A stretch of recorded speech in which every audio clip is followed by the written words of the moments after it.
Okay, so hello everyone, and thank you here for watching. So today, in the career for you and BSc, we bring another dimension into our interview. We would like to go and interview all our HR leaders, and who is really dealing with onboarding, recruitment, checking candidates, and making sure that the best people are coming into the BSCs to work for. And today we are here with someone that I met along the various BSc meetings and is working in Zurich. So I'm talking about Andrea Palkova. Ciao Andrea, welcome to our interviews here in BSc. Hi Lila. So I know that you are head of Center Operation HR and Communication at Zurich insurance company that has also there is a center as well in Bratislava. And I would like to start asking you, since your area of interest is HR as well and recruitment. Now that we're all at home, what is the situation and how it changed? What are the recent challenges that you've been facing? We are not sure if you are at home because you have a nice background, but you can see that I'm definitely at home, which doesn't mean that I'm here all the time or all of our people would be still at home all the time. We started to come back slowly and gradually. So currently we are in the first phase of returning, where we limit the maximum number of people in the office to 30% of our population. You can see very nicely within the week when it's the best time to be in the office, depending if you are an introvert or person or extrovert, because Wednesdays are usually very strong and people meet there to really socialize and benefit from having a face-to-face contact. So it's very different to what we had maybe in March or April, when majority of our people were still working from home. Now it's becoming a bit more closer to normal. However, I think it's still a long journey to go. We will still need some time to get fully back. We decided not to rush. We are following overall group plans to do it really slowly in phases. So we will enter the second phase in September. And at the same time, we also see that our future will definitely change after COVID in regards of how we work, from where do we work, and also how do we interact. So you think that the next future is not going to be as before COVID, but there is a new type of combination between home work and how the workspace is working and so on. So what do you see coming there? Any thoughts or? Yes, I think that definitely that will be the future. Overall, there are positions, teams, and managers that are enabling very easily for someone to work remotely, and in other areas it's not that easy. And we had both cases. However, COVID showed us that even those roles that we thought need to be performed from the office can be performed also from home or from other place. And that's definitely a game changer. So this is a topic for us recently. And I think many discovered it as well, that they could effectively work from home if they didn't know before. That's interesting. But from your perspective, you have a particular important mission for your company, right? That is bringing the best mind that could help the company grow, help the business grow, and how do you do now that you have maybe limited possibility to travel, to meet, to also considering perhaps when I remember when I joined more than a decade ago, right, company, the main thing for me was sitting next to my buddy and learning the job, right? So now that is remote. So did you change, or it's still working the same as before? Or there are some things that you cannot do? Yes, well, it can't work as it did before. We are still not fully back. So we are still keeping the adjustment to the COVID situation to big extent.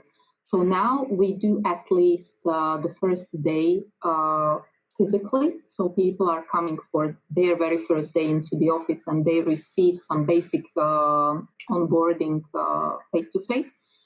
However, when we've been all at home, we just couldn't afford to stop onboarding people. So we really had to run virtual onboardings. So if someone is new, a student just hired,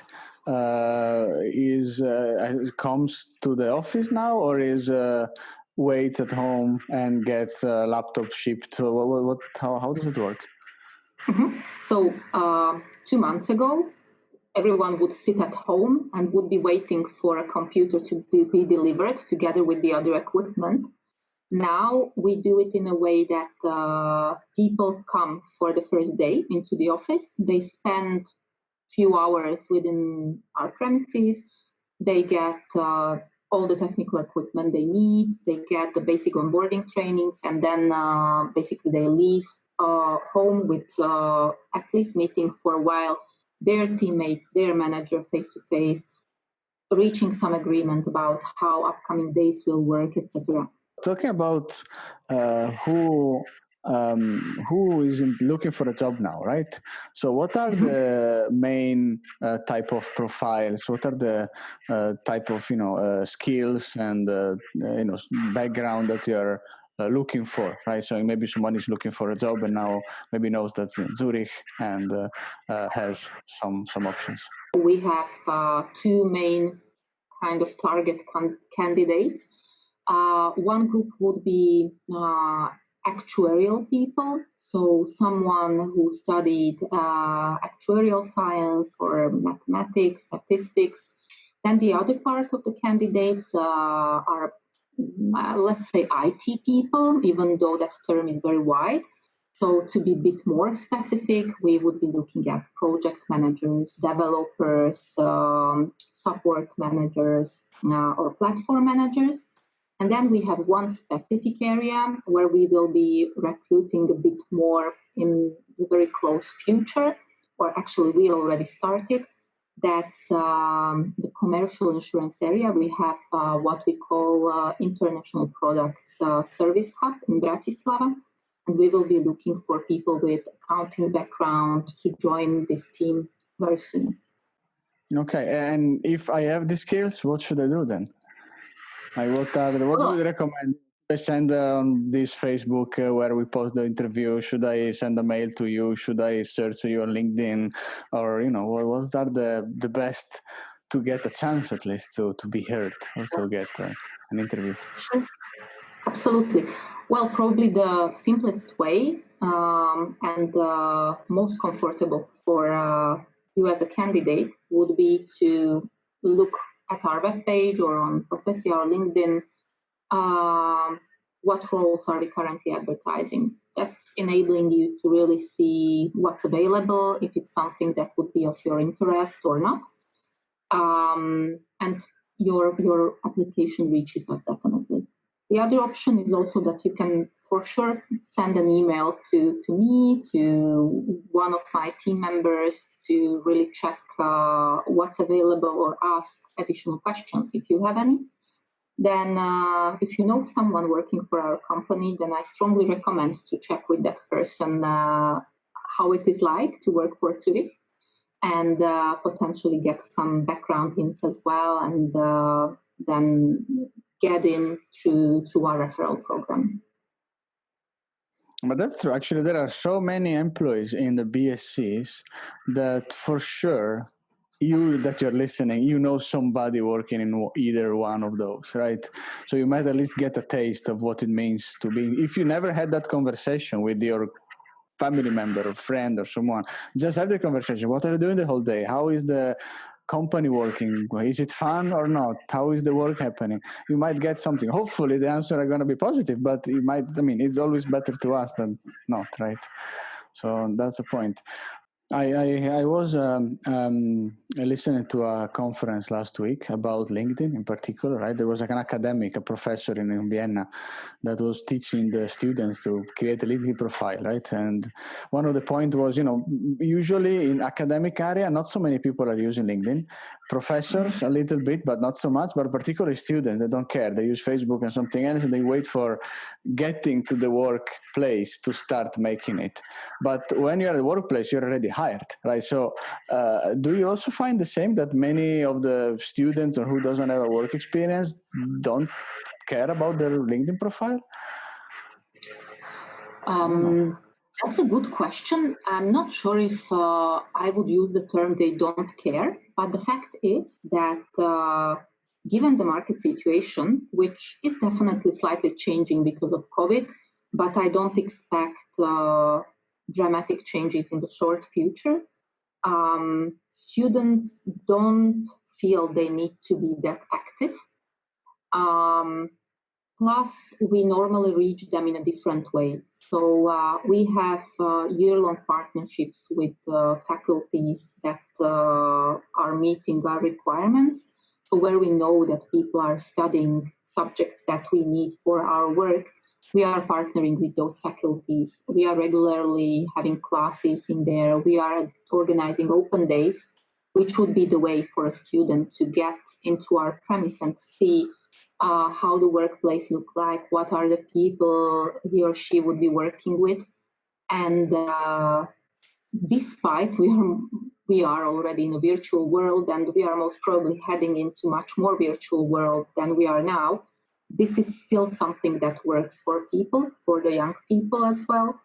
And it seems like they appreciate the possibility to touch and feel the company a little bit. Mm-hmm. And also, I think that now it wasn't like that during my studies, right? But it's actually true that doing it and having the opportunity to meet some companies during the studies.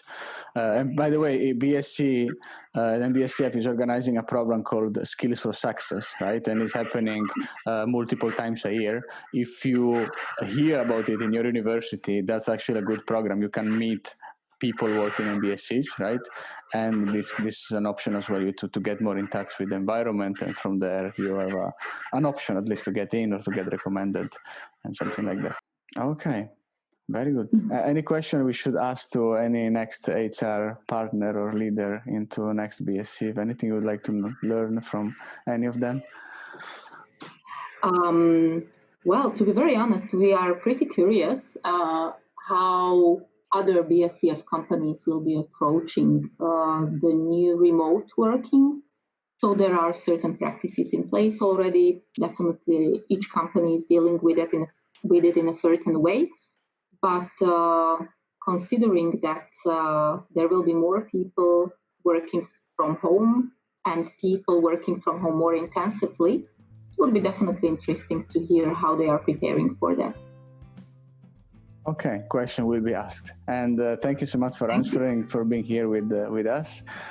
Thank you for all of you for listening, and for maybe your question on Facebook or on YouTube. And if you want to know more about BSc or whatever BSCF is doing, go bscf.eu and you will find all the articles, news, and anything else. Or you follow this group that will keep posting more information. So from us, it's all for today. Thank you so much, and see you next time. Bye. Thank you.